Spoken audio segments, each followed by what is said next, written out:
இருக்காங்கன்றதுக்கான எடுத்துக்காட்டாக இருக்குது. இந்த மாதிரி மேலே மேலே நிறைய டோர்னமெண்ட்ஸ் கோயம்புத்தூர் கண்டக்ட் பண்ணோம்.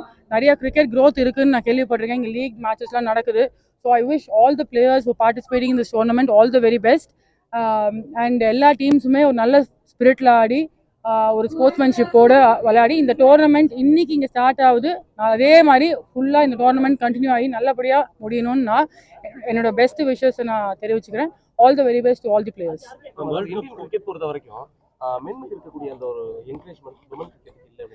இல்லை, கண்டிப்பாக அந்த ஸ்டேட்மெண்ட் அட் த மொமெண்ட் தவறு. ஏன்னா கான்ட்ராக்ட்ஸ் நீங்கள் பார்த்தீங்கன்னா மென் அண்ட் விமனுக்கு ஈக்குவல் பே தான் கொடுக்குறாங்க. அதுதான் கன்சர்னாக இருந்தது. பட் இப்போது ஒரு மென் A+ கான்ட்ராக்டும் விமன் A+ கான்ட்ராக்டும் ஒரே அமௌண்ட் தான். மேபி ஒரு 10-15 இயர்ஸ் பேக் இந்த ஸ்டேட்மெண்ட் கொஞ்சம் ட்ரூவாக இருந்திருக்கலாம். பட் இப்போ வந்து இந்தியாவில் விமன் கிரிக்கெட்டு ஒரு ரெவல்யூஷனே பார்க்குது. அவ்வளோ ஒரு க்ரோத் இருக்குது, அவ்வளோ ஒரு பாப்புலாரிட்டி, நேம், ஃபேம் எல்லாமே அதிகமாக இருக்குது. ஸோ